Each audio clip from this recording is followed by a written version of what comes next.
Imagine you move to a brand new city. You do not know a single person. You have no friends, no network, no support system, and no idea where to even begin building one. Now imagine that within 48 hours of arriving, someone knocks on your door with a home-cooked meal. Within a week, you have been personally introduced to dozens of families in your neighborhood. Within a month, you have a built-in social circle, a support network, people checking on you, people inviting you to things, people who would show up at your door at 2 in the morning if you called them in a crisis. No networking app, no paid membership, no corporate team building exercise, just a church. That is the lived experience that millions of Latter-day Saints across Europe and around the world describe when they talk about what it actually feels like to be part of this community. And it raises a question that social scientists, psychologists, and community researchers have been genuinely fascinated by for decades. How does this church build the strongest community bonds of almost any institution on earth? And more importantly, what can the rest of us learn from it, regardless of whether we believe a single word of its theology? Welcome to Boring Podcast, the channel where we dig into the questions that sound ordinary on the surface and turn out to be anything but. If you are new here, subscribe right now before this video goes any further, because we go this deep every single week, and this community is one you genuinely want to be part of. Now let us talk about what is actually happening inside Mormon community and why it works so extraordinarily well. To understand the strength of LDS community, you first have to understand something about how most modern Europeans experience social connection. And the picture is not a comfortable one. Across the United Kingdom, Germany, France, the Netherlands, and Scandinavia, loneliness has become one of the most serious and widely documented public health crises of our era. The United Kingdom appointed a minister for loneliness in 2018 after government research found that over 9 million people in the country reported feeling lonely, often or always.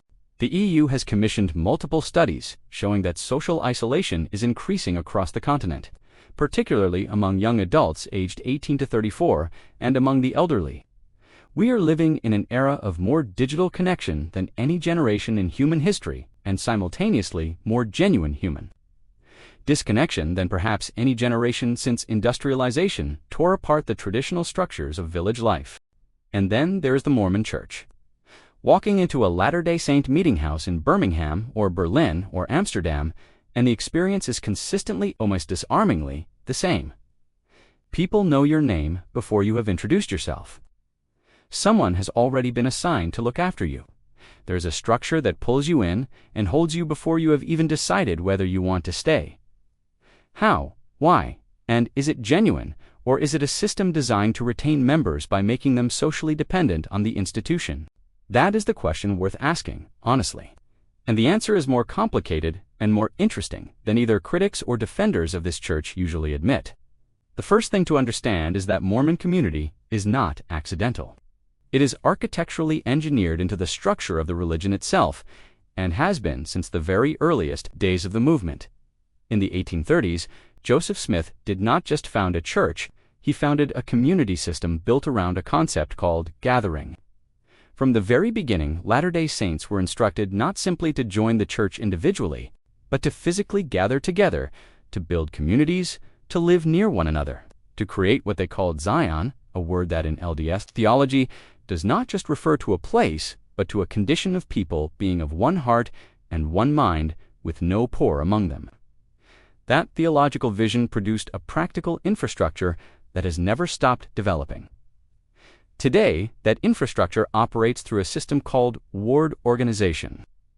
Every Latter-day Saint belongs to a ward, a geographically defined congregation of roughly 200 to 500 members. That ward is not just a Sunday meeting. It is a complete social ecosystem with its own leadership, its own welfare system, its own activity program, its own mechanism for identifying and responding to need. And here is the detail that most people outside the church do not know about. Every adult member of a ward is assigned to look after a small number of other specific families through a program the church calls ministering. This is not a voluntary extracurricular. This is a formal assignment with regular reporting and follow-up built into the structure of church leadership. The practical effect of this system is that in a functioning LDS ward, it is structurally very difficult for a person to fall through the cracks without someone noticing. Now, I want to ask you the first question of this video, and I want your honest answer in the comments below. In your own life right now, outside of your family, how many people do you think would genuinely notice within 48 hours if something was seriously wrong? Comment your number below. I think the answers are going to be very revealing, because here is where the twist in this story lives. And it is a twist that changes the entire way you see what this church is actually doing. The Mormon community system is not primarily designed to serve the spiritual needs of its members. It is primarily designed to survive crisis. Go back to the history of this movement. These were people who were legally ordered to be exterminated by the state of Missouri in 1838. They were driven from their homes in the middle of winter. They crossed over 1,000 miles of hostile terrain on foot and by hand. They built a civilization in a desert that nobody else wanted because it was the only place they could be left alone. When you build a community under those conditions, you do not build it around casual social connection. You build it around mutual survival. You build structures where people are specifically responsible for specific other people. You build welfare systems capable of sustaining communities through extended disruption. You build a culture where asking for help is not weakness, but covenant obligation, and where providing help is not charity, but sacred duty. That infrastructure, built out of genuine historical necessity across the 19th century, is still fully operational today. And it operates in a 21st century European context, where the social fabric around it has been steadily dissolving for decades. The LDS Church welfare system, established formally in 1936 during the Great Depression, operates a network across Europe and America that includes food production facilities, distribution centers called bishop storehouses, employment assistance programs, and a financial aid mechanism that allows local leaders to provide direct support to struggling members with no bureaucratic delay and no public shame attached to receiving it. During COVID-19, this infrastructure was visible in a way it rarely is. While governments scrambled and food banks ran out of supplies, LDS welfare systems across the United Kingdom and Europe were operational within days, serving both members and non-members of the church, with a speed and organizational coherence that genuinely surprised outside observers. Here is the second question I want you to answer in the comments right now. Do you think the strength of Mormon community is primarily a product of genuine theological belief, or do you think it is the result of exceptionally good institutional design? Or is it both? Tell me your honest take below, because this is one of the most interesting debates in the academic study of religion right now, and I want to know where this community stands. Because here is what the research actually says. Dr. Robert Putnam, the Harvard political scientist whose landmark study, Bowling Alone, documented the collapse of social capital across Western societies, identified religious community, and specifically highly structured religious community, as one of the last remaining sources of the kind of dense social connection that builds what he calls bridging capital, the network of relationships that help people navigate crisis, find employment, access resources, and maintain psychological resilience through difficulty. In his research, active members of highly organized religious communities consistently scored higher on almost every measurable indicator of social well-being than their secular counterparts of equivalent education and income levels. They report lower rates of depression and anxiety. They have larger practical support networks. They recover faster from economic setbacks. They live measurably longer. The Mormon community does not just feel strong by almost every social science metric available, it is genuinely and measurably one of the strongest community structures operating in the Western world today. And yet, it is not without its complications.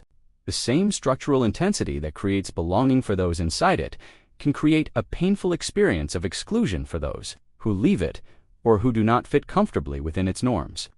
Former members across Europe consistently describe the social cost of leaving as enormous, not because the church punishes departure formally, but because the community is so total that leaving it means simultaneously losing your social world, your support network, and in many cases, your closest relationships.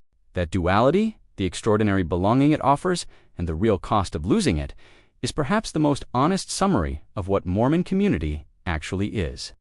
It is not a casual social club.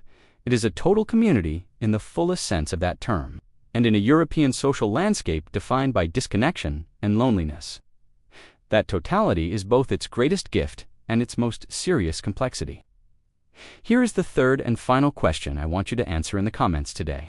If a community this strong required you to hold specific beliefs and follow specific rules to remain fully inside it, would that trade-off be worth it to you personally? Think about that honestly and tell me your answer below, because I think how you answer that question tells you something important about what you actually value most. If this video made you think, then subscribe to Boring Podcast right now and hit the notification bell, because we go this deep every single week. Leave your answers to those 3 questions in the comments below, because the conversations that happen in this comments section are some of the most thoughtful and honest on this platform. Come be part of that. I am your host at Boring Podcast. Community is the oldest human need. See you in the next one.